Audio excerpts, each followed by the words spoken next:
Hey everyone, welcome back to another episode of Everybody Loves Tom. I'm very excited today because I have one of the most famous doctors on the planet. In fact, the most famous doctor on the planet, ladies and gentlemen, Dr. Drew. And I love Tom. Yes. Thus I'm here. Controversial take lately. How Yeah. dare you? Yeah. First of all, I want to get your medical opinion right off the bat. All right.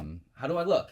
You look good. I mean, Like I the cardigan? No, but How's the listen, outfit? but I noticed you had before the mics heated up, there was a little conversation about style, and I thought, not my thing. Not my thing. My wife does everything. She Really? just, I think you look great, she man. if we're not for her, it'd be pathetic. Yeah? So, but listen, last time I saw you was at the reunion for Special Forces, right?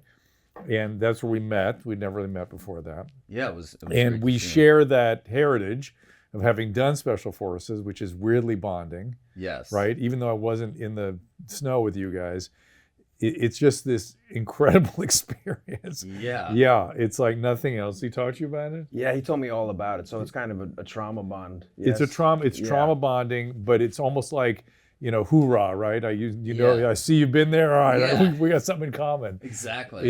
You were in the sand. You were in the I was in the heat. desert. It was so fucked up. It was such a mess. Dude, I was out can't. quick with heat stroke, brain swelling, all kinds of stuff. Whoa. And I was in the ICU in a Jordanian hospital, and the bed next to me was Kate Gosling. She was in the same Whoa. ICU. We got taken out fast. There was like 6 of us in the hospital within the first couple of days. That heat, I'm sure it's just. Well, it's I was brutal. noticing that when you guys get back, you get warm up tents. You have in your Yeah. cabins. You had fire. I'm like, God, if we could go somewhere and cool off, it would have been like Yeah, you guys were just out in. the tent was In a hotter tent. than the out Yeah. in the sun. I've had a tent in my backyard, so I know that just having a tent in my It's backyard in the it's summer not good. is miserable. Miserable. Where'd you grow up? I grew up in St. Louis, outside of St. Louis, Missouri. Is that where the tent was, or was it no, out here? no, here, Out like here. in LA. But Did you come out here for television? I did, yeah, TV and acting, which is crazy because I was looking at your and obviously you specialize in addiction and you went to med school and got your doctorate, and I'm thinking, as you're in med school, are you sitting there thinking to yourself like,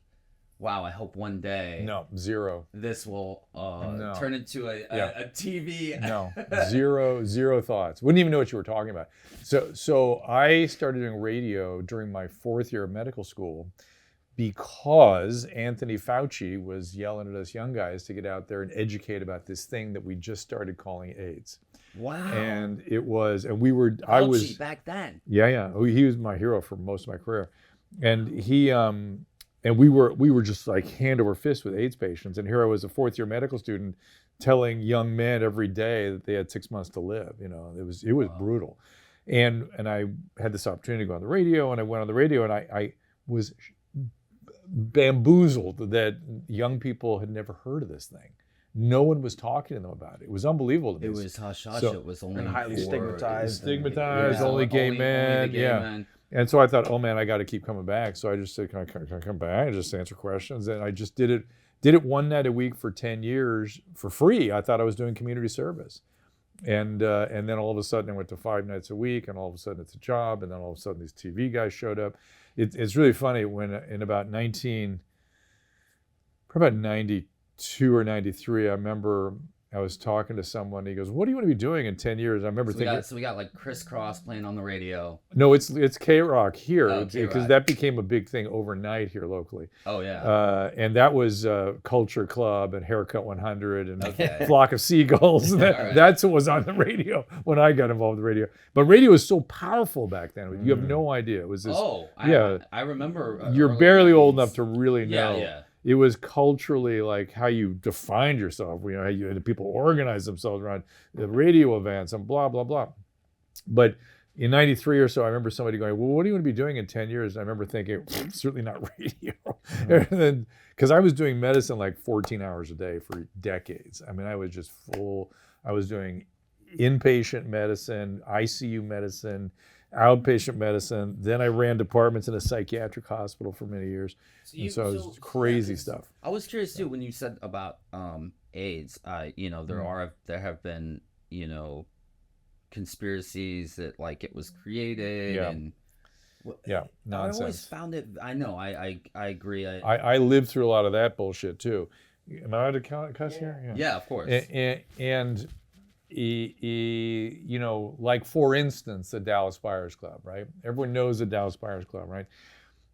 They were great when we had nothing to offer. We had nothing to offer these poor men. It was so dark, you have no idea.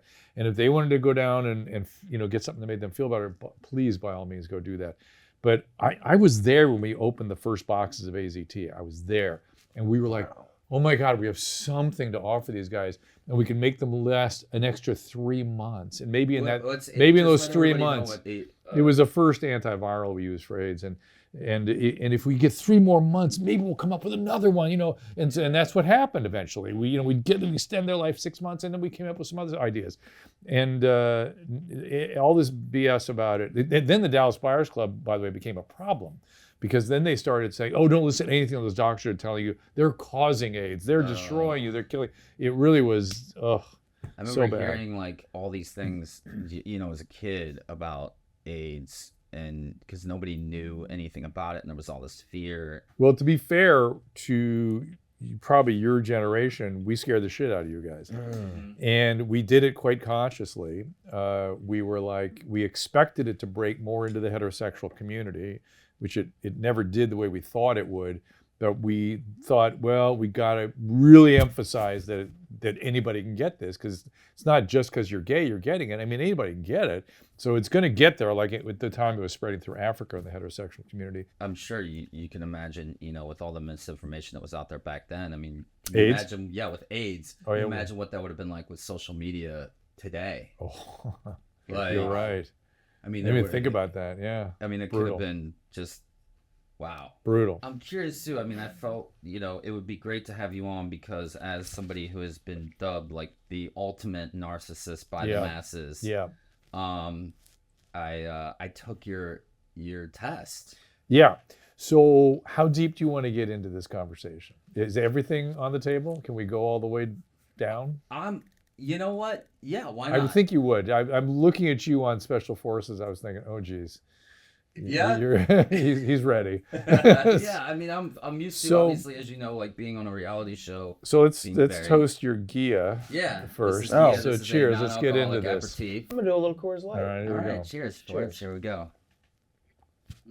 It is good. It's like isn't that good? A little licorice. It's like a Amaro kind of. Yeah. Right? Amaro, and also kind of like an Aperol. Yes, nice. Yeah, I really like it. I like the consistency, the viscosity of it, because a lot of it tastes like, it sure is not alcoholic. It tastes like it should have alcohol in it. Yeah, there's a lot of different botanicals. A lot of aromatics. So good. Get your key, everybody. So, all right. So, what made you think you're a narcissist? Did you think so before all this shit hit the fan, or? I did not actually. Okay. Because I feel like people, like for doing drag one time, I had some somebody who was interviewing me say that was narcissistic, doing drag. All right, let's people. I feel like people think that somebody who's like a performer or.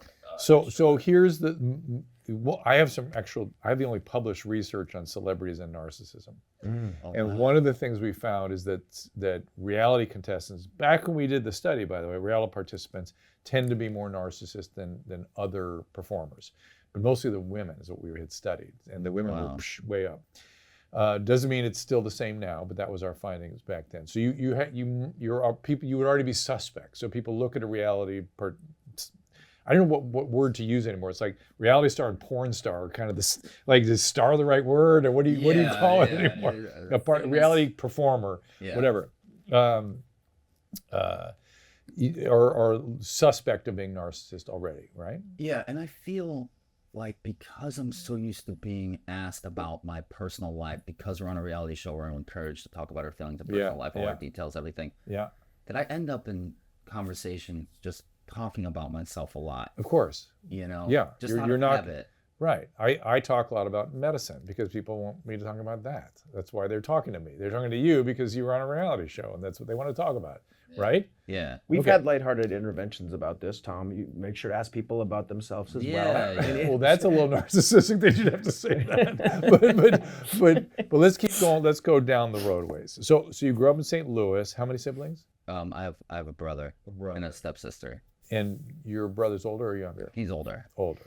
And your family of origin, what were they like? Your parents, biological parents. Oh, they're great. I mean, they divorced early. How old were you? I was like 7. Okay, that's sort of a tender age for that to happen, right? Yeah. They were always very encouraging. Okay, you're zipping right past the divorce. Was that a painful period? It was a little just weird and bleak, but Bleak. a For little a bit. 7-year-old, bleak's a pretty strong word, right? 7-year-olds usually very, bleak is not how you describe a 7-year-old's life. I just remember, we were getting ready to move into this like really beautiful house in this nice subdivision, twin chimneys, and it was a big house. And then, it's like my dad ended up staying in this house, in Florissant, and then my mom moved into an apartment, and it just seemed like, I don't know, like we were like kind of like we were like living more like lower middle class, and then like. Did you go to the apartment with your mom or did you stay with your dad? Both. Both. So. Yeah. They were both pretty, I mean, obviously there was, intention at first, Do you know what happened? Yeah, I mean, I think my mom they just kind of maybe grew apart, and my dad maybe became a little bit, I feel weird talking about it. If you don't want to, you don't have to answer any of my questions. It's only I stuff you're think, like- comfortable with. We do not want to hurt anybody else, right? That's the thing, is I Yeah. don't want to like put anybody on blast, but like Well, what I'm looking for, there was nothing like crazy. What I'm looking for is were you around cheating and stuff? That cheating is something that happened in intimate relationships in your family of origin. My mom did start seeing somebody towards the end of their relationship. So that was the final nail, at least, as far as you know. Yeah. Which is common, right? When my dad was kind of obsessive, compulsive in the relationship towards the end. He was like checking on my mom, became very insecure and Sure, you can imagine, right? but yeah, I mean, I don't know if that had an effect on me or not. It has to have some. I'm not saying it. I'm not being so glib as saying, oh, if you're, parents, you're gonna. I'm not saying anything like that. I'm just saying, it's got to affect you, and I don't know how yet. I mean, it's got to affect you, even if it's just a childhood trauma, where you have difficulty being close to people. Or we'll sort of talk more. I mean, what the effect of all that is. Were you otherwise in anything unpleasant growing up? Everything else was okay? Everything was all right. I mean, me and my brother took karate class. That was cool. I dealt with some. Notice the jiu-jitsu right down the street here. Yeah. You guys getting involved with that or No. Okay. Jack Osborne's been asking me to come roll around. Is that his place? No. I don't think so, No. but I think he's further out, like Van Nuys area. But yeah, I remember dealing with some like insecurity. I kind of like gained weight, and I became a little introverted. How old were you? 4th grade. So depressed, probably, right? Yeah, a little bit. Yeah. I had trouble like staying awake in class and That's paying depression. attention in class. That's depression. And I would be That very behind it. falling asleep in class and having sleep disruptions, that's depression, childhood. Yeah. Are you prone to depression? Has that always been the case, or is that? Maybe a little bit. Were you depressed in New Zealand? I don't think so. No. You looked a little depressed to me. Maybe a little It's bit. hard to stay depressed when you're going through all that. Yeah. Right? Are you still numb while you were there? Or did Oh, you feel- having numbness feelings? What Or do you no? mean? Were you numb while you were filming the show? No. I thought you told me that you kind of felt. What's it? You're talking about numbness of being under the. You're like hypnotized by the staff. I mean, you're just doing Yeah. whatever they tell you. It's like it's the craziest experience. Yeah. You're not. Numb isn't the right word. I guess I was referring to aftershocks from the whole, Yeah. I really liked how busy we were with things because Yeah. it got me to not think about. Good. Yeah. Good. Yeah. Kind of what I figured. So you had depression. When did you come out of that? I don't know. I kind of like. You mean like recently or like in? I mean, did you stay depressed through your adolescence? Did you come out of it? I dealt with it, yeah, during my adolescence. Did you find sports or a social group or something? Or? I kind of quit sports younger, and I struggled with like, because it's like you're supposed to play soccer, you're supposed to play baseball. I have bad eyesight, and then I was afraid of the ball, and then so I would get nervous playing baseball, and sometimes I'd embarrass myself, and then eventually in high school I found like wrestling and track, and that was something that I really liked. I did well in pole vaulting. I did well in wrestling. Okay. When did you sort of come out? When did you sort of find yourself, so to speak? I found myself in the summer before 8th grade. And what was happening there? There was a key moment, which is kind of funny because Rachel reminds me of this girl. It was like my first love, but basically I went to space camp. I know it sounds crazy, but I went. Doesn't sound crazy. It sounds nerdy. Yeah. My mom let me go to space camp because my brother would go to these baseball camps and like. That's all right. So she's like, "Is this something?" I'm like, "Yeah, that sounds cool." Like, and I went, and I remember like, it was that like age where somebody's like, "Oh, like, do you like this girl?" No, I don't like whatever, and like. This guy like threw me under the bus. He was like, "Tom, didn't you say you liked Megan?" And I was like, I just like remember like it was a key moment in my life where I would have normally been like, "Dude, shut up," and like whatever. But I literally just looked her right in the eyes and I smiled and I said yes. And like everything from that moment changed. Like I came out of my shell. I like started like exploring with like believing in myself and like my own flavor, my own vibe, my own mojo. Like I would get into like dance contests when I was a kid, like in the talent shows, like in St. Ferdinand and in Catholic school growing up. There would be like 20 girl acts and then one guy act. It'd be me, and I've won like pretty much every year. But that like really helped me. So performing, performing was very rewarding for you. Performing helped. It was a way for me to sort of be social. It was a nice little safety like way or a help like a jump start to being social with people. So like when I came back to school in 8th grade, everything changed. Like there would be the junior high dances, and it would be the guys on one side, the girls on one side, and then like I basically bridged the gap. So I became very popular like very quickly. Was there ups and downs with that, or just stay like that? It was ups and downs. It kind of what happened to I feel like Rachel where the pendulum swung. I got overly cocky and confident. So that's the narcissistic stuff. Okay. And that's what people are calling narcissism. Like it happened though in like 8th grade. It happened really early for me. And when you say douche, were you exploiting other people, manipulating other people? Yeah, I was like kind of being like I would like lead girls on and then just like have my friend like break up with them for me and like and then like I would be like only wanting to like date girls in 8th grade, mind you. Like if they were like cool and popular, and then if I found somebody cooler and popular, like I would ditch them. But this happened in a short period of time, and then I kind of was like, I can't remember the exact moment, but I was like, this is like not cool. And I remember I kind of ended up like ditching this girl that I had a crush on, and it was so stupid, and I like regretted it. So did you find the capacity to empathize with other people? When did that happen? Like 9th grade. I got like 9th grade. I kind of got that rug pulled out from underneath me, and like all of a sudden everybody started to like hate me and not like me. Sounds familiar. And so I was like, didn't this just happen a couple months ago? Yeah. So I realized early on, and from that point on I became a much nicer person. I think people even would like expect me to be a lot more cockier than I was, and I became this very like cool and nice and like accepting and like. When you were in relationships, what were they like?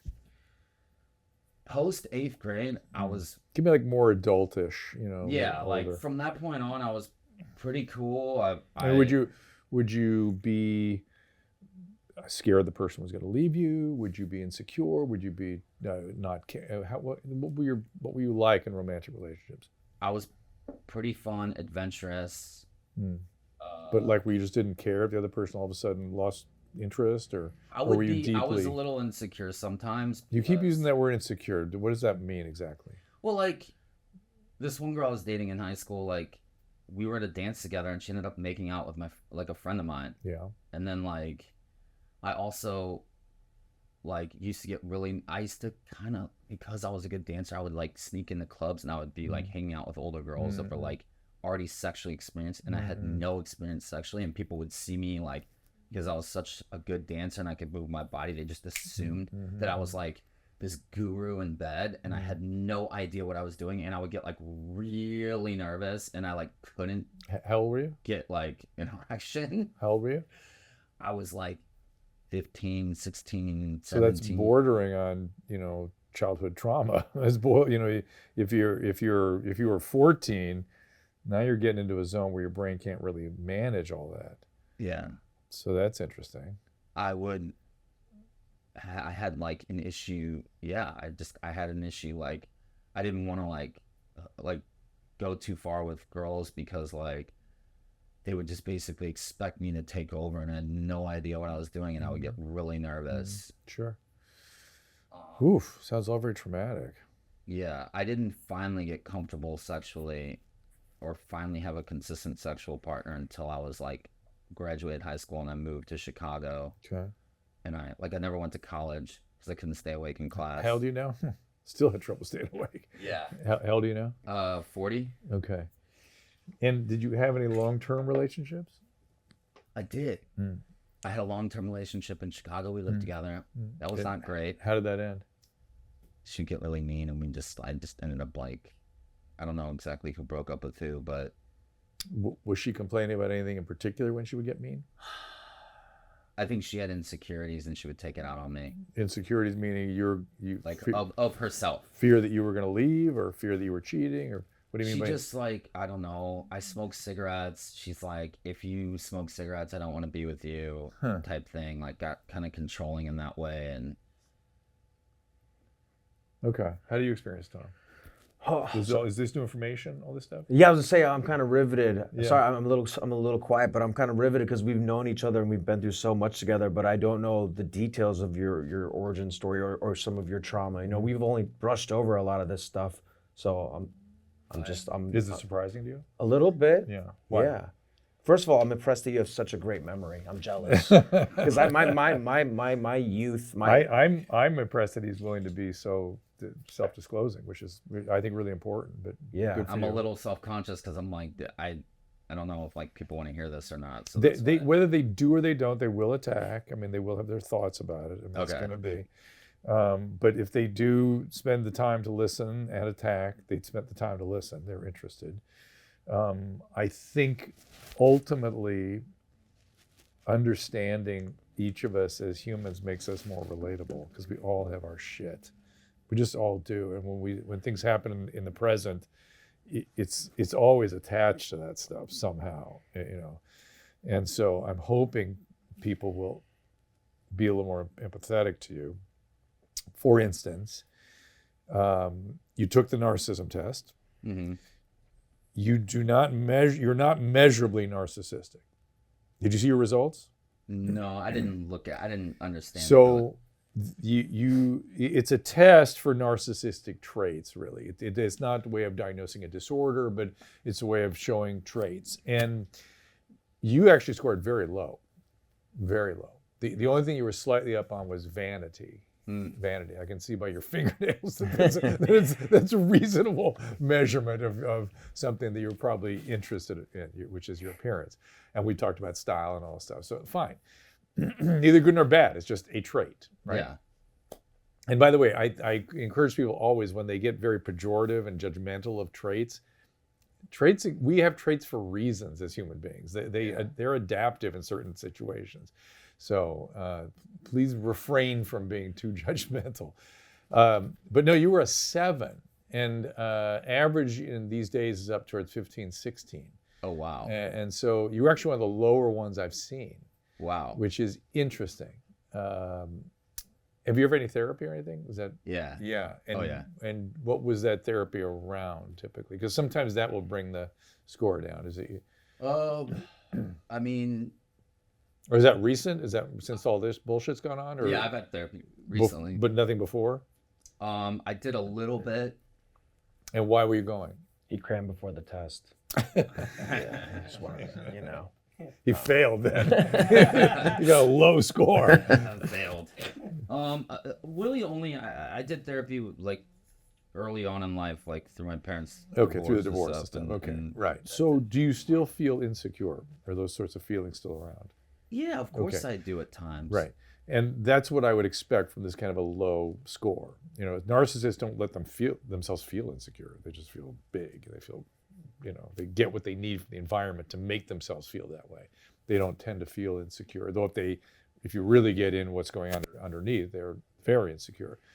But narcissism is about putting a pseudo self on top, And Yeah. Which you might sometimes do when the cameras are rolling, or would that be a fair assessment, or is that I too think- harsh? Or is I that think- just performing? I think It's authentic, but I think that I am very comfortable in the fact that I don't know it all. I'm willing to ask questions. I'm willing to accept the fact that I don't know it all. And I know that I need help in life. Mm-hmm. This is one of the reasons why I knew that because I've been around narcissists, Yeah. people that have narcissistic Yeah, traits, yeah. much stronger ones. Hell, they're on our show. Yeah. And I mean, so I know like what it's like, and I just know that I'm not those people. Right. And I know that like I don't have it all figured out. Do you attract narcissists? I don't think so. I try not to be around them too much. It's like I can see it and I get uncomfortable and I don't like it, and then but Have you ever been involved with alcoholics in romantic relationship, where people you worried had a substance problem? yeah. Yeah. And how did that go? What did you try to do in those situations? I mean, Would you try to fix them? when I was in relationships with people that had issues, I would always try to help fix that. Okay. It was very stressful at times. in a healthy way, or like savior Healthy complex way. But yeah. A healthy way, you said? Well, yeah. Would you stay in the relationships even though they wouldn't get better? Yes. Yeah, that's not so healthy. So, because I'm kind of thinking of a certain kind of situation that people are missing. And so, can you talk about this? I have no idea what happened to you. I'd heard about it. I hear it in the background, and so I know something happened. But were you married, or did you have a girlfriend, or what was it? I had a girlfriend of 9 years and we lived together. We came up together, like in this show, like we kind of like our success built together. Yeah. And so everyone's identified you guys together, right? Yeah, I mean, they pretty much considered us married. Right. They were kind of like the last couple standing, the last OG couple, and kind of like the model goals couple, right? And how did it feel when you were being presented as this model, in spite of, let's say even before you cheated? I'm sure you were already being presented as, look at this, they're perfect. Did you have any personal quiet thoughts of your own about that? We were always a little misrepresented, and I felt a little guilty at times because there was a lot of things that because per her choice, we wanted to keep hidden. When do you think for you that relationship kind of was ending? If you hadn't been on TV, maybe a kinder way to ask it, if you hadn't have been on television, how many years before would you have ended this thing? And if it's going to hurt somebody to give me an answer, please don't. But if you can. I don't know exactly the answer to that because it would kind of come and go. That feeling. Yeah. It's probably hard to tell because you had this thing you were presenting to the world too. I mean, how could you even have those feelings at that point? I started to kind of, because again, like the sexual insecurity came back into my life. Interesting. There was a lot of scolding going on in the bedroom. There was a lot of annoyance and just in it. I felt so defeated and so insecure. And when Rachel came about, there was a couple things. First, Rachel's the one you cheated with. yeah, she was really coming out of her shell, and it was a very exciting thing to see for me. And I always when I see, I always want to help people out. Because that's what happened to you, right? Yeah. And did somebody help you when you were coming out of your shell? Or were you on your own with that? I kind of was on my own. Okay. Maybe give a shout out to Usher. He was a big source of inspiration. He wasn't around when I came out of my shell. Oh, I thought that was like your... It was You that. told me That was that. later. Okay. It was in high school. All right, so Rachel comes out of her shell. You're attracted. They like that. I'm seeing her and I just want to help her. I go to her her beauty pageant, and I'm asking her what she's into, because I'm I'll help you. When you're into Pilates, Your girlfriend wasn't concerned about that when you were no, doing we it? all were. We were all collectively You were all excited to supporting see her growth and her journey. Yeah. And she went from being very introverted and a people pleaser to more getting her personality and it was exciting to watch. And I'm literally at that time I was trying to hook her up with Schwartz, and I was very excited about that. Were you a people pleaser at one point? Yeah, I that's your could be thing. for sure. And so this thing happens, right? And then all of a sudden it's she came on to me, and a feeling came over me, and I started to feel it. I started to get feelings for her. I could tell. And I know it was, I told you that she reminded me of my first love, Megan. And very much so.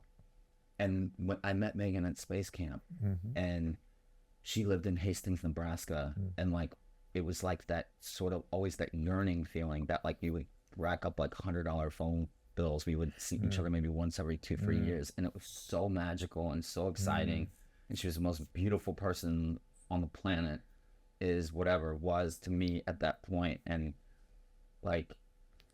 Rachel, sort of I had not felt feelings like that since Megan.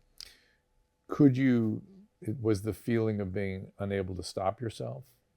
It was once that happened. You were just sucked in? The feeling was so strong. Yeah. That it was I literally could only think about that. Yeah. And then why not? And I was so stoked and so excited. And all of a sudden I was I went from feeling so bleak and so not enthusiastic about life to feeling borderline manic sometimes. Yeah. But let's say that respectfully. You were there. You were there. You were watching all this. Yeah, I know. Yeah. How did you advise him back then? Well, I told him just the standard stuff. I was like, well, have you talked to Ariana about it? And, are you... And what prevented you from doing that? At this point, we were opening up our second bar together and filming out, doing cameos, working all the time. So there was too much secondary gain to destroy all that. Yeah. I mean, even at the point where I did break up with Ariana, we were both on hold for a job that paid us, because we were famous. We were a famous bartending duo, which there's not a lot of them out there. So we would get a lot of work that way. And could you have managed to continue to work in spite of being honest with her?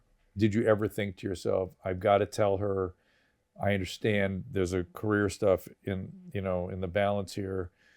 Is there a way we could keep working together, or we could present things to the world? And I had this delusional thought that could happen. And Schwartz had just gone through a divorce with his wife. And I'm thinking to myself, I'm in therapy, working with the therapist. I had Ariana and I in couples therapy. Oh boy. And I'm trying to do this. What was the couples therapist advising you to do? She's you need to take action. We need to do this. We need to schedule. Basically, I was... Schedule what? Schedule what?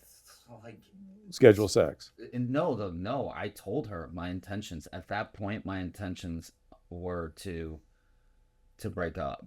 Oh, so you were honest in therapy that you needed to leave. Yes.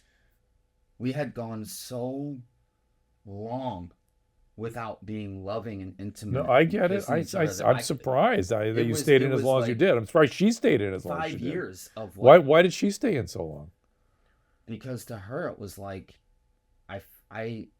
she just, I don't know, she didn't know anything else. She couldn't imagine, like, we had sort of, like, in a sense, Grown up together. yeah, and like when we bought our house together, we had just kind of realized, like, this is our 30-year commitment to each other. Without marriage. That's why marriages are good. You know, Yeah. Did the therapist advise you guys to break up?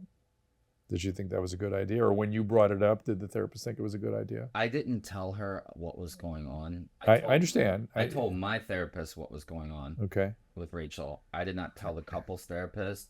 So she was initially advising to, like, try to work things out, try this for like 6 months. But I was so insecure about losing Rachel that I was like, almost like, no, I don't know. I've already tried everything I want to try. I got to get out of here. Yeah. And how long did it take? Did you stay in therapy till everything blew up? I did until maybe about a month before it went down. And Boy, the therapist was not listening to you. not the couples therapist. No, it's just a shame. I don't think she cared for me too much. Well, I don't know if she cared for you or not, but she just wasn't listening to you because you were pretty clear. What a mess. Yeah. And I always kind of thought, well, let me just turn over my cards. You sort of seem kind of codependent to me, right? You know what that is? Yeah. Yeah, I think you're more on the codependent side and less on the narcissistic side. I'm definitely codependent. Yeah, and codependency is it's a construct. It's not a diagnosis. It's a situation where it's very hard to assert yourself. I have it. I have codependency like crazy. I had to work on it to become effective. Your wife dresses you. Yeah, right. Exactly. There you go. You spot it, you got it. And so, but it's really funny. But you're not great with boundaries. And when you see people in pain, you have to make it stop. And you think you have to. You feel like you have to make it stop because you feel like an empathic person that's concerned for other people. But underneath it, it's your own pain being mobilized that you have to make stop. And you have to be able to distinguish between your pain and other people's pain. And it's very hard for us. It takes a lot of therapy to do that. The other thing is there's a quality to some of these insecurities that feel immature. Do you feel immature with some of this? Sometimes. Yeah. I wonder what that is. Sometimes I just, like, I feel like in life, I can't do things all on my own. Like, I need help. Like, I have an assistant. You know, I have people that help me, which has helped me really move further in life. Yeah, which I you have said to, you want that person helping you. You didn't have it. I would want it. I would way rather have somebody with me in all aspects than to be alone. Yeah. Always. Like, even like performing.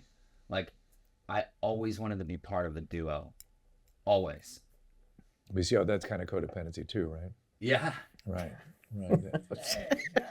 Uh-oh. What's the matter? No, You're the one that we've been Even my last been, band like, was a best friends duo. for My band 12, before that 13 was like a years. duo, and like We we're worked like a together duo. Yeah, but I'm not saying don't have friends. No, I'm not saying that. I'm just saying that feeling of needing the other half, that being empty and insecure. What are these words we use? That's being by yourself and figuring out exactly who you are in the world is an important experience. I've had to be very, very vocal about that to people that I'm dating. What, that you needed to be alone, or? No, like, because I'm currently dating, but I'm like, I have to warn you that sometimes, like, I am very honest and open and a very loving person. So I like to, like, be friends and like connect and like whatever, but I have to warn people that, like, to keep things from getting too attached too quick right now, because I know I need to, like, take some time and not get into a serious relationship again. Right, and yet you have trouble with that. And I'm just like, I'm like, so that's sort of hit this person up like every day. Yeah. And I have to tell them, I'm like, please go out on dates. Right. With So other people. they because of the way you behave and the way you make them feel, they don't listen to the words you're saying, right? Yeah. Okay. And so that's, codependency bleeds into this other construct we call love addiction. Yeah. right? Which is what you're talking about now. Even though you might not really be truly love addicted, that boundarylessness of getting so in with somebody, even though you don't want to be there, and you're pulling back, and you're able to pull yourself out, the other person is too far in by the It's time. not like I'm professing my love or anything. It's a just the feeling. It's a hanging out. feeling. It's Yeah. like just chatting away. It's the feeling. I feel like you've been microdosing love lately Yeah. in spurts. Yeah. But you're like kind of more self-aware now, and Yeah. Yeah, but see, I'm not being sort of. I'm not descriptive of what he's doing. I'm trying to describe what's happening to the other person and why they get sort of in so fast too. And by the way, who you're picking, I'm sure, is part of the deal too. You're picking somebody, whether you know it or not, that is prone to that kind of thing. But it's been cool too. I mean, they have, I have been seeing some people and they talk about other people that they're kind of dating. Okay, good. That must make you feel better. It makes me feel so much They may better. be doing it to try to suck you in further, right?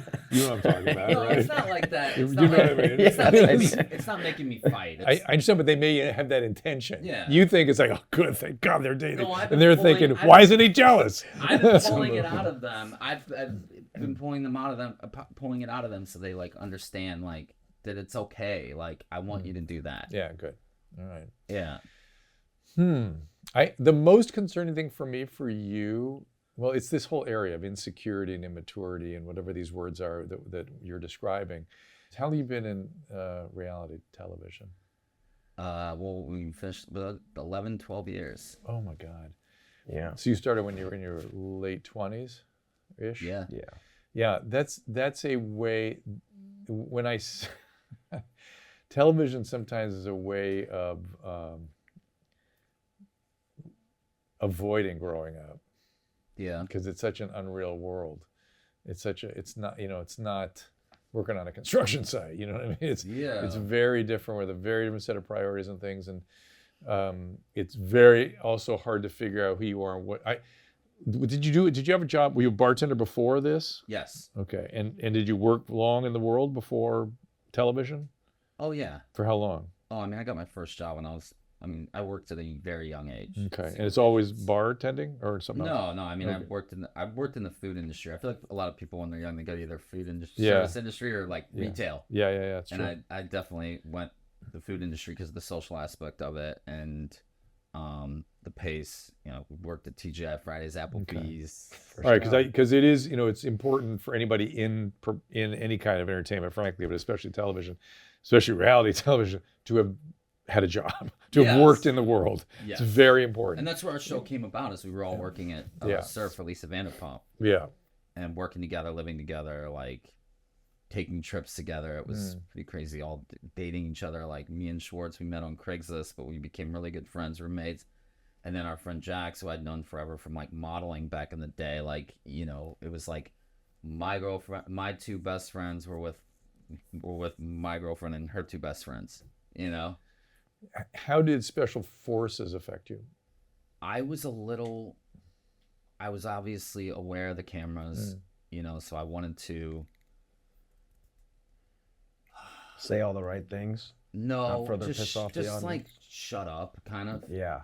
Just not talk and not say anything too, like, I don't know. Like I was aware in that aspect to just keep your head down, do your thing. Were you like at any given moment you're hyper aware of how the audience might react to what you say after having the whole country hate you for like 6 months or however long it was? Yeah. I imagine Yes. that's inevitable. I just wanted to kind of like, and they want you to talk. I'm like trying to tell these guys about my situation, but it was unique. The situation's not unique, which in a sense, but how it blew up was pretty unique. How in that did it sense. blow up? Like how big it got. Oh, yeah. Yeah, it's ridiculous. Like how it just was so over the top. CNN talking about this. I mean, it was stupid. It's the same. It's not like you guys go through something different because you're a public figure. It's the same thing everybody goes through. It's just amplified by, and these days, there's a whole new layer to it, of the virality. I mean, that never really existed before. Yeah. And virality, when it's going, feels dangerous. doesn't it? does. It really feels like you could get destroyed. It's a mob. It's a mob action. I literally felt like I was wanted for a triple homicide. Yeah. I had that feeling. Yeah, I've been the object of a viral thing a couple times, and it really I felt scared for my family, and people get threatening. They'll threaten you all over the place. Yeah. And so you start to believe, you start to worry about it. You never know what's real, what's not, and it's coming. It's raining down on you. You know, it's just very unpleasant. It's not real, but it feels it. This is a bootleg, psychology, but like I feel like the audience, well, also, first of all, we have a great relationship with them, 12, 11 years, and they've let us in their living room. Yeah. We kind of almost have the parasocial relationship. Well, you do. But then he became, for a lot of people who have been fucked over or hurt, they kind of purged on you. Well, you became like the... You're putting your finger on the phenomenon that is so common today. So mobs are dangerous, right? Yeah. We haven't had mobs since French Revolution or something. You know, it's like that's what mobs are capable of, or Russian Revolution. I mean, mobs tear people apart. They do horrible things. People lose themselves in mobs. And you're seeing and feeling that. It just happens to be on social media. Thank God. But to your point, what they do, what that mechanism is called scapegoating. It's a scapegoating mechanism. And it's actually everybody else's narcissism. Rather than turning their narcissistic rage at each other, they gather and they turn it all on one. And it feels very satisfying. And it's a bloodlust. It's a bloodthirst. Yes, and all the cancellation stuff, I mean, they intend to hurt people, and then they do. There is a bloodlust. Yeah. Now they don't actually act out violently. They act out by people losing their jobs, people losing their careers, people losing their reputation. I remember we were doing our book tour, and somebody had made some comments like a decade prior that were, so they had some couple like racist comments, I guess. And I went to, when we were talking at the book tour, they were like, I'm not going to say the name, but like, they were like, this girl, we're smiling. They're like, has so-and-so been fired yet? They love it. Has so-and-so been fired yet? Yeah, they love it. They were like smiling and giddy. Well, if they were here, giddy. they would say it's not cancel culture, it's consequence culture. But the thing is, it goes too far. The enjoyment is the sick part to me. I agree with you. It is extremely destructive. It is humans at their worst. It's one thing to call out people and to go, hey, like I was at a big function, a lot of people in the room, and somebody used the word tranny, and this guy behind me got like, he was like 20 years old. Oh my God! And the person ended like a comedy set at the end. He's like, boo, you're a transphobe, blah blah. And I thought, my friend, if you're actually upset about what that guy said, which I didn't like what he said, you should go up and tell him and go, hey, dude, it didn't strike my ear right. Maybe you're not aware, because he really clearly wasn't aware of what he had said. He was an older person. He had no idea. And I said, that word is not okay anymore. Can we change that? You okay? As opposed to, which doesn't change anything. It doesn't help anybody. That person didn't learn anything. Yeah. The rest of us are just unhappy and upset. We already didn't like the word. It's just the opposite of actually caring. Yeah. This is grandiose caring. This is me, I'm caring. That's narcissism. Wow. Doing special forces, hearing people like Brian Austin Green, who literally was, immobile for 3 years, couldn't speak. It was like he had a stroke. Mm-hmm. Had to learn how to walk again. Bodie Miller lost his, daughter. Other people, Jack Osborne, dealing with MS. These things that people have gone through, it really puts things in perspective. Yes. And you're like, the hell am I complaining for? Like, these guys have gone through. I mean, yes, it's my own and it's me, so it's more effective. But it helps to hear. Yes. That everybody has got their personal struggles. We're all just human beings. We're all trying to get through. We're all doing our best. We all very few people are bad. Yeah. So this whole notion of good and bad. They're all bad. They're all good. That's primitive thinking. Most people are they can do some bad things in certain situations, but they intend to be good. They just are weak. They have weaknesses. They have cowardice. They have whatever. And they do things that they wish they hadn't done. It got me to also realize that, hey, like, have I been like that sometimes in the past? Mainly to myself. I don't go online and do stuff or whatever. Like, it's not normally my thing ever really. But I'm like, you need to check yourself when you feel like you start getting there, where you're like angry and like. Yeah, for sure. And by the way, I noticed, Bodhi, I found it unappealing when you kept beating yourself up. I didn't like that. I didn't like it. I don't know if other people liked it. I didn't like it. Maybe it's because I don't know. I didn't like it. Too much. Stop it. That's my advice to you. Stop beating yourself up. There's other ways to atone. You know, if you need to make an amends, figure out what that is to clean up your side of the street and just do it. Don't beat yourself up. But I noticed that the way Bodhi looked at you, I don't know where your relationship goes with him, but I was like, oh my God, he really is, he feels your pain. Did you know that about him? Yeah. Whoa, I was like, whoa, Bodhi, whoa, he just was so upset watching you upset. Yeah. Do you guys have a close thing that developed? Yeah, I think so. Yeah, I thought I saw that last night. When he the other night. Like, I guess I can't talk too much about it. Yeah, you can't really divulge, but I see. Yeah, I saw that. He's like I looked up to him so much. He's clearly the spiritual center of that group, Yeah. and our group was very different than your group. We didn't have that kind of tenderness and stuff.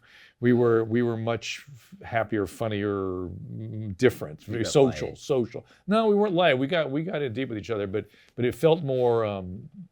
I don't know. There was not that kind of tenderness that you guys had. You guys had a real tenderness together. We couldn't develop it.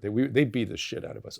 They never stopped. And so developing, like sitting in the thing when I just saw Bodhi's look at you, I don't think we ever had enough time to develop that kind of thing. We were just constantly being beat up. We were too a lot. Yeah. But we had long rides to wherever we were going. Yes, that would happen. Yes. So that was where we would develop those, like, because it would take. Well, also, see what we had another thing that you guys didn't have. We were put in quarantine for a week because of COVID before we went out to the camp. But hold on. There were 7 of us at this one hotel, and we were told, stay in your room.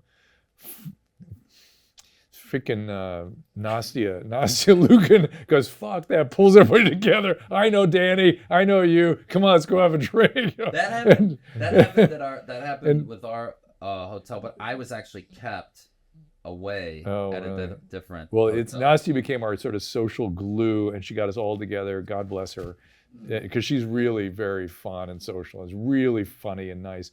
And she just pulled us all together, and we just became this group. We didn't, for 7 days we were still together, and then that translated out into the desert. So, I'm curious. Do you have any advice for me as I start dating again?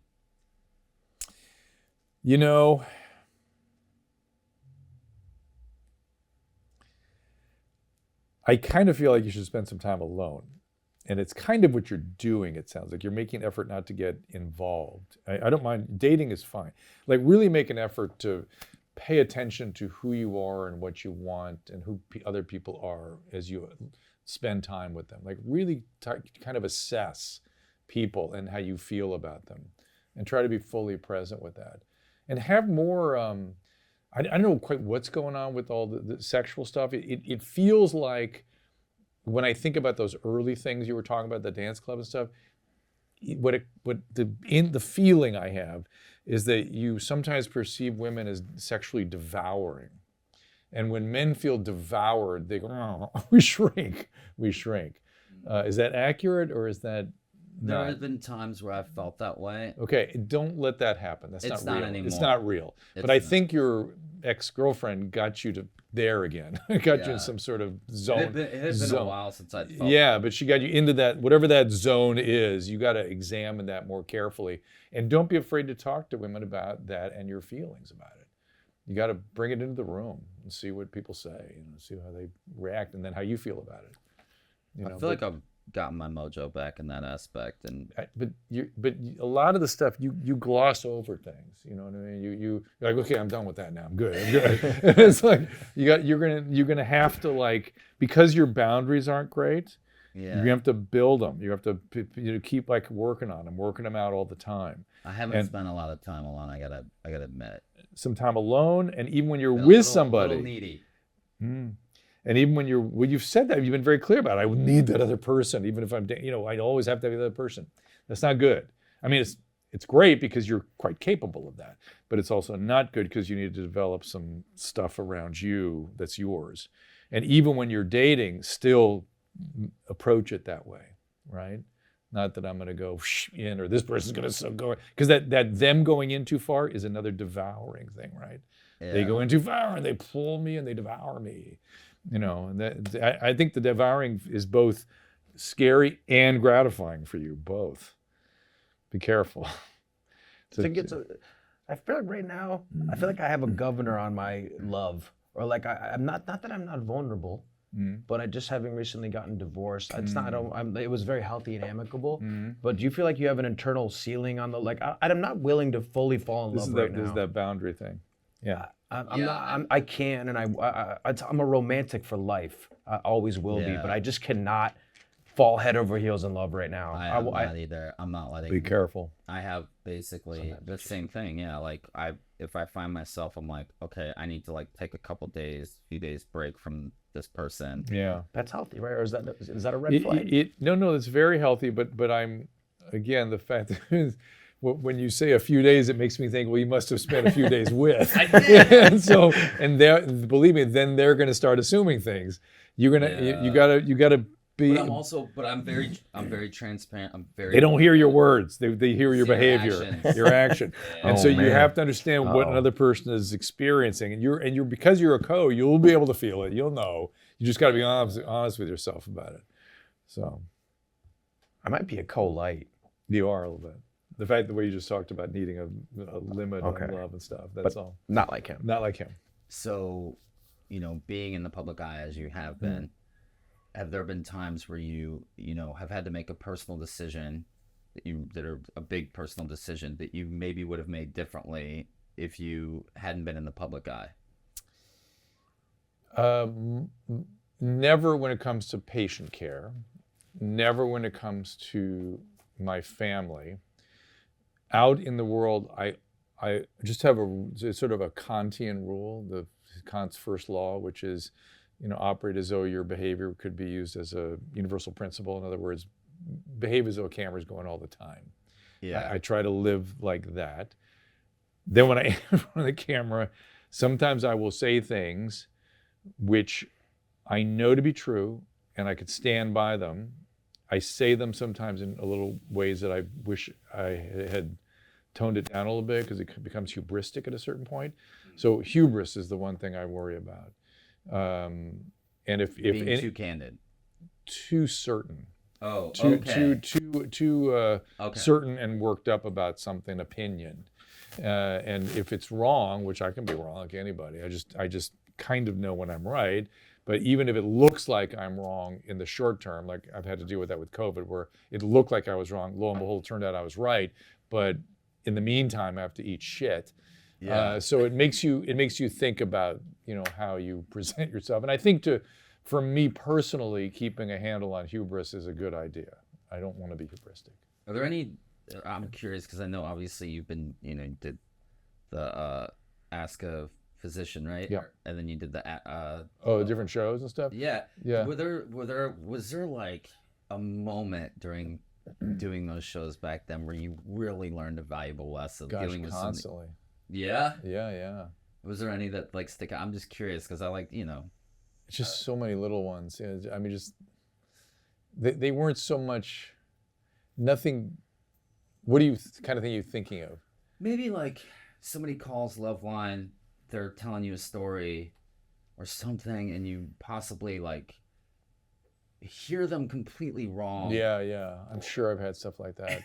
Or like say something that during like and it feels so bad when that happens. I feel so bad if anything like that happens. Or like Corolla would like back in the day, you guys played off each Whatever other. It is, he still does. No, you still have it, I know, but like I remember like sometimes you'd be talking deliberately and professionally about like proper insertion of anal beads, and then Corolla would be like, hey, it'd be hilarious if you pull the anal beads out and you had a lampshade at the end or some shit like that. Yeah. Well, he had a different. He would be upset if he heard this analogy. Sorry, but or maybe that was I don't know. I remember. But I know what you mean. Yeah, I mean, we had different jobs to do. Of course, he and was it worked. It was it was a hit. But yeah, that kind of thing where I don't like getting things wrong. I don't like it. And if it's something that could affect somebody or make them feel bad, I mean, I think, again, whenever I'm not thinking about how another person feels, that's how you get into trouble. You know, if you have to always imagine how the things you're saying is impacting on other people. That's a million little lessons. Yeah. To get good at that. You know, wow, that's because sometimes you how just. Does that not put you in your head? Well, I mean, you get kind of used to it, but sometimes I would forge forward with information, and it would strike the other person in such a way that devastating. Yeah, and I'm like, oh no, oh geez, oh my God, you know, it's like not what I meant. I think I'm hyper paranoid of that. Maybe it's the Minnesota nice thing, but I'm maybe borderline detrimental sometimes to what I do. You're afraid to speak? Well, I'm very. I don't want to pump myself up here, but I'm very, very, very considerate of other people's feelings and how they may react or respond to what I'm saying, which isn't always best for reality TV, but alcohol helps. That'll get rid of that. And sometimes he just like hits his limit, and then he just like let it rip. Well, we don't have to talk about me. No, we can. What are you talking about? What's going on in here? What's going on, Tom? What did you see? No, he's just. He's always a big advocate for mental health and you know being proactive about therapy, and I love that. See, I'm always. I don't think I'm above it, but I'm like my therapy is snowboarding, my dogs, maybe the occasional beer or vacationing, traveling, not you know like going exploring new culture, new food. I mean, that's all great. That is not therapy, but it's something to make you feel better. You know, sometimes I've done it in the past, and I enjoyed it. But therapy is rewiring your brain a little bit. So getting things, you know, setting up a different sense of yourself and other people, and it's a very different thing. I think he's too guarded to do therapy. No, what? I'm not guarded. I am so not guarded. Can he talk about his feelings? Oh, I think sometimes he has a hard time talking. Like he can I can say no. I can be like, no, I'm fine. Don't worry about it. Like, not stoic in a good way, but it's overly stoic as like a pretense. Yeah, that's what he's talking about. Yeah. By the way, I think I just saw you do Ryan Holiday's podcast. Did you do Ryan Holiday's podcast? Many times. Ryan, I am sort of responsible for Ryan Holiday. He was love him. You should. Yeah. He was a college kid, and I was giving this presentation to a bunch of college newspaper people, with a journalist or something. And at the end of this little presentation about condoms, actually, I think as I remember, it was years ago, this kid comes up to me and goes, what are you reading these days? And I go, what am I reading? I go, look, dude, and the dude was Ryan Holiday, and he must have been 20 or something at the time. And I said, I read, I'm an eclectic reader. He goes, well, I just want to know what you're reading. I go, well, I'm reading this work called The Enchiridion by Epictetus. He's a Stoic philosopher. Yeah. He goes, okay, I'm going to read it. And I go, okay, man, it's not light lifting. And that started his Stoic journey. That's so cool. Isn't that crazy? I'm always blown away by his ability to just pull up random quotes. Yeah, he just knows. Particularly as Marcus Aurelius, he lives by that. I like every day I wake up with the daily Stoic, the meditation, digestible. Yeah, that's my therapy. I like Jack Reacher novels. Those are awesome too. No, it's a people argue whether Stoicism is a philosophy or not because they don't really have a cohesive system. But it is certainly a series of almost aphorisms for living. Yeah. And, that's what philosophy is supposed to do, help you lead a good life. So in that sense, it is a philosophy. Yeah. See, I've read a lot throughout my life, and I've learned a lot. I went to college, but I was thinking the other day, man, I've retained so little, and I didn't put a lot of that knowledge into action. Was it a waste of time? No. But the people I met along the way. Where'd you go to college? FSU, Florida State University. No, and I made great friends there, and I wouldn't change anything. That is quite from Minnesota. Yeah. Well, it's like, so I didn't know what else to do growing up. I was like, I graduated high school, and I was like, my God. I mean, secretly, I knew what I wanted to do. What? I wanted to be an actor, but I was like ashamed of it. Oh yeah. I was like, Are you doing acting in addition to reality stuff? No. I just was starting to audition for theatrical stuff when Vanderpump Rules started, and I had one foot in, one foot out because I thought I was an artist. Meanwhile, my only credentials were a Kohl's commercial. How did you? Obviously, you know, one of the reasons people are afraid to talk about things like that is when their family wants you to do something else. My dad was always an enthusiast for whatever I wanted to do, but his dream for me was to be a doctor. I was to say cardiothoracic surgery. Yeah, yeah. He's always like, because he was a hustler. I mean, he always had like 3 jobs, and he was an entrepreneur. But he just was like, man, one regret in my life. I wish I would have been a doctor. I'd love to see you be a doctor and thrive as a specialist, podiatrist. It's a lot different than when he was training and growing up. I mean, you know, you would have come to it at a very different time than his. That's one of the things I've noticed is that, you know, from my generation, advising people your age and younger, it's such a different world. It's so different. It's hard to almost understand what you guys are looking at. Yeah. And this whole mob thing that is loose. It's really bad. Mobs are not good. It's crazy. Yeah. I mean, I'm glad that I had, you know, I'm in a cover band. I'm in a 9-person cover band. Yeah, I love it. What do you cover with 9 players? Just everything from Chicago to Earth, Wind, and Fire. We don't do that. We could do that. We have a brass section. Wow. I also play trumpet. But nice.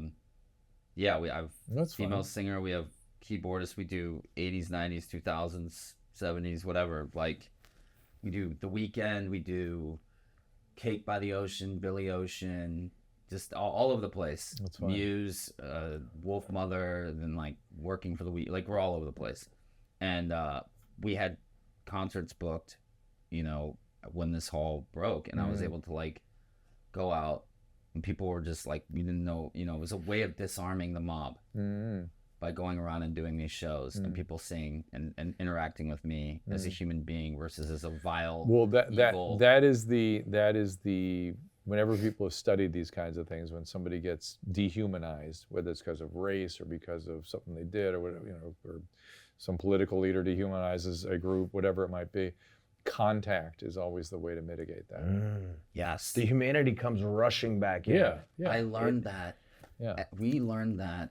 I feel like we had such great practice for that. He didn't as much, but yes, he did.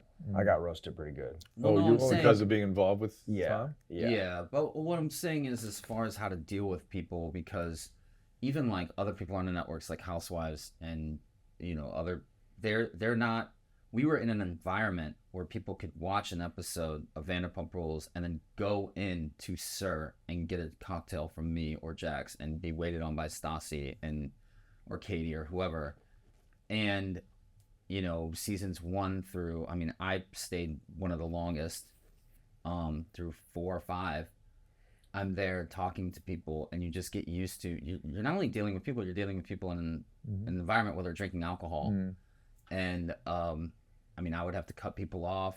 But even so, I learned that when people argue, they're in an argument, if you get in and you start pushing one person away, they push back.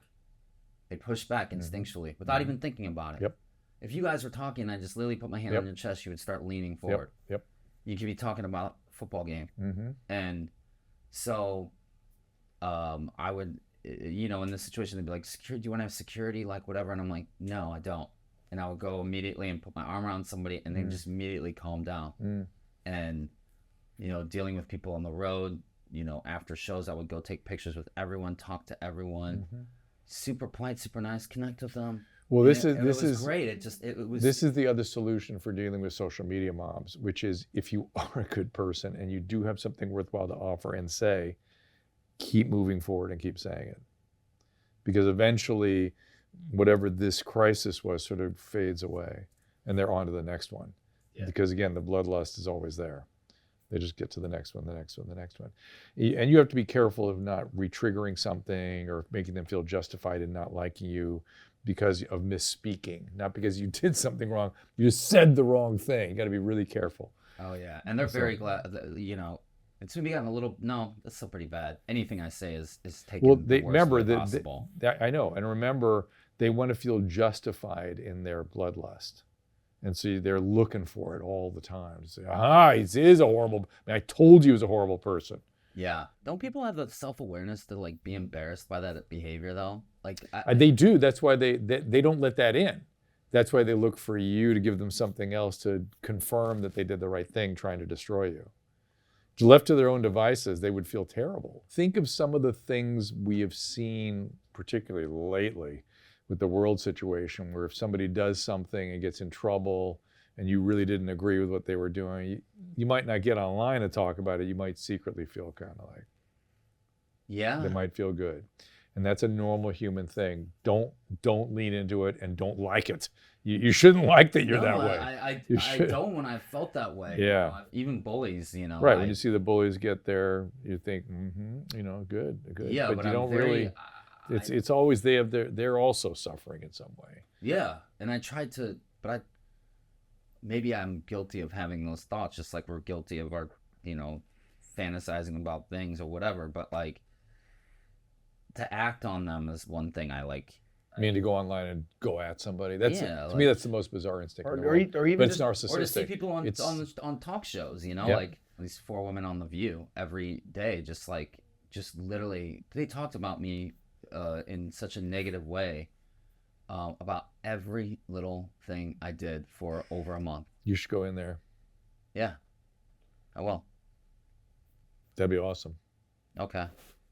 I think it'd be really, really interesting, because I know most of them, and they're not like they are on TV. I'm surprised at that, in fact, some of the stuff they get into. I know, like, this girl's like, oh my, just like, this girl just like goes in on me, talks about like pretty much what a piece of shit I am, garbage human being, and they're like, wow, you should be a therapist. I'm thinking to myself, like, or a psychologist. Not like that. Not if you're behaving like that. What is the number one rule about being a therapist or psychologist? Like, right. You're able to be objective in a situation. But they have jobs, but they too have. You're like showing. Well, not just objective. You don't judge and you don't attack and all that stuff. I'm like mind blown. But they have jobs to do. They're each playing a role at that table, and they each have to do certain jobs. And objectivity can be boring. But it's like the enjoyment I see. Yeah, it's not good. You were sport for a while. Listen, I would love to see you go in there and go, you guys really hurt me. And it made I was scared for my life. You fueled it. You don't know me. There's a lot to this story that I'm sure you don't know. Even Jerry O'Connell, when he came on, he was like, you know, Tom, the reason why I think people were disappointed is because we thought you were more righteous than that. What does that mean? Like, we thought you always seemed like a more stand-up human being than you were trying to be. That's why you got caught in this thing. You couldn't get out. Yeah. And I think a lot of the people on my show was Jerry talking shit about you too? Yeah. And he was cool when you brought him in here? Yeah, he apologized. He's a good guy. He's a really good guy. You know, I'm just thinking about stuff you need to do going forward. It's a lot of it is about getting boundaries around who you are and what your competencies are and your efficacies and who you are in relationships. Yeah. That takes some time. You got to give yourself that time.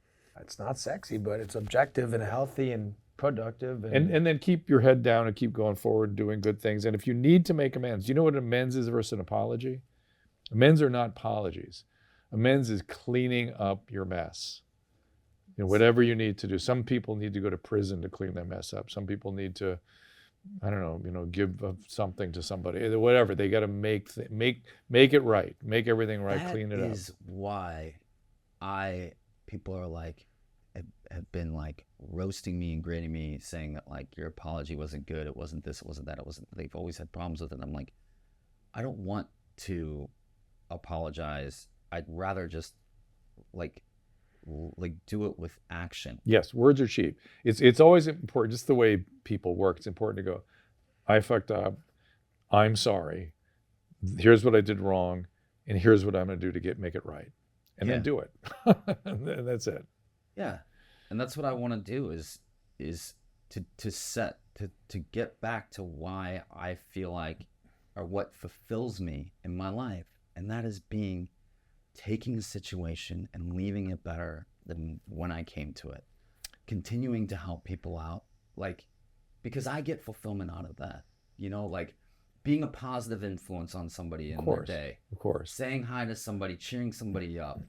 I also have a feeling that you need to become someone a little different than who you are. I don't know what I'm saying when I say that, but when I talk about the immaturity part, I feel like there's some personal growth that needs to go on here, and you have to let it happen, whatever that is.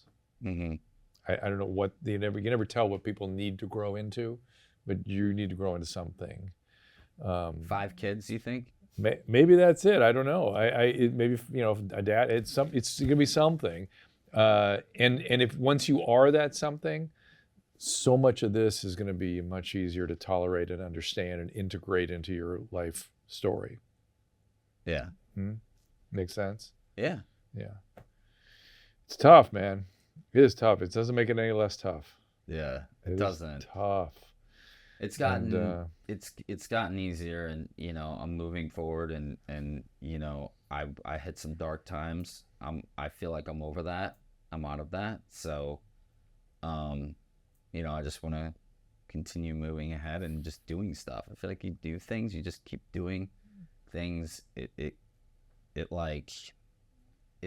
moves time forward. It gets you to that next place. Have you aired any of these yet, the podcasts? Yeah. Yeah. How are people receiving them? Pretty good. Here's what I'm just thinking, and this isn't really for air, but it's a lot about you in this, and I'd like to see you pay attention to some other people and see what you're. That's again, like, I didn't even know today. Like, I didn't even plan for this to be like this. Yeah, today. I didn't know what we were going to do either, but here we are. I was going to talk, about your, past and different things, but yes, I don't want. This is not what I want it to be. I want to talk about people that I have on. I talk about my shit all the time. Don't worry about it. Other people have heard my shit. They can find it in other places. Corolla makes me talk about it all the time. So I'm bored talking about my shit. Yeah. You've been through something extraordinary. I get a little self-conscious, exactly how I feel. Yeah. Talking about, myself, because I know, like, I have a tendency, and my friends know that they can tell me. No, but listen, you're in pain right now. And when you're in pain, it's hard not to talk about what you're in pain about. And once you get kind of through it, then you'll spread out, do other stuff. Yeah. I mean, if anyone understands what I'm saying, if I took a hammer and hit my finger, it'd be very hard for me to talk about Tom. I would just be thinking about my finger and my pain all the time. That's the way pain works. If it's psychic pain, physical pain, whatever it is, it's very hard to focus on other people's stuff when you're in pain. That's true. And then I guess too, also because of what it was in the public, like, people want to ask me questions and talk about it too when I have guests on. Well, I was kind of intrigued because I didn't know anything, and the fact that it was something that was in the background all over the place, it just seemed odd to me. It just seemed odd, and nothing you said. I mean, it all was very revealing to me and touching, frankly, but none of it was surprising. No surprise. Yeah, I really appreciate everything, man. Like, I'm very thankful that I wasn't thinking that we were going to talk all about this stuff. Yeah, I didn't know for sure either, but people interest me, and you interested me, and I when we met at the thing, you caught my attention. I just because I just kept thinking, this is the guy they've been talking about. It didn't fit for me, Really? Yeah, and it's like Picture me to look more like somebody from, like, Love Island, or maybe, or it just I don't know. I knew something wasn't right about the story. The Fuckboy Island is what I was thinking about. but no, it was maybe more that, but something. It's because I don't know. Because I wasn't paying attention to it. I wasn't aware of it. But I thought, I could feel that you were in pain because of it, and you were trying to make things better. And then I'm watching you in Special Forces, and I'm relating to those experiences very strongly personally, having been through stuff like that. And I didn't like you beating yourself up so much. I didn't like that. So especially now that I know the whole sort of landscape here. And people are going to criticize me for being too soft on you or for too forgiving. Yeah, most definitely. Oh, yeah. And what I'm supposed to be. I don't judge people. I don't yell at people. I don't. This whole idea of confronting there's no such thing in interpersonal health. Like, don't you know how you hurt people? Yeah, he fucking knows how. He knows it. Yeah. He's fucking living it for the last how many months? Yeah. Year? Of course people know. The confrontation, and by the way, if you really do, let's say I'm taking a heroin addict and I go, don't you know what you're doing to your family? Or you need to stop that drug. Boom. defenses are up and you get nothing done at that point. You can't find anything out. You can't move that person forward. They just feel abused. And that is not how you interact with people to learn about them and empathize with their experiences. Well, thank you so much for Sure, being on my here. pleasure. Cheers. This is awesome. Cheers. Good to meet you guys. It's so nice Yeah. Good to meet spend a you. little time with you. Yeah. I'm Yeah. glad we met the other day at the Special Forces thing. And I hope you guys, that group stays together. You should kind of have reunions and stuff. Our guys still, we talk all the time. And We've stuff, been so. watching the episodes as much as we can together. I just had everybody over. Good. Yeah, you're more than welcome to come if you ever do. Oh, that might be fun. Yeah. Because it's a good, interesting group. It's a good group. I have a karaoke set up at my house. That's how you realize you went with the karaoke. It's fun. It's fun.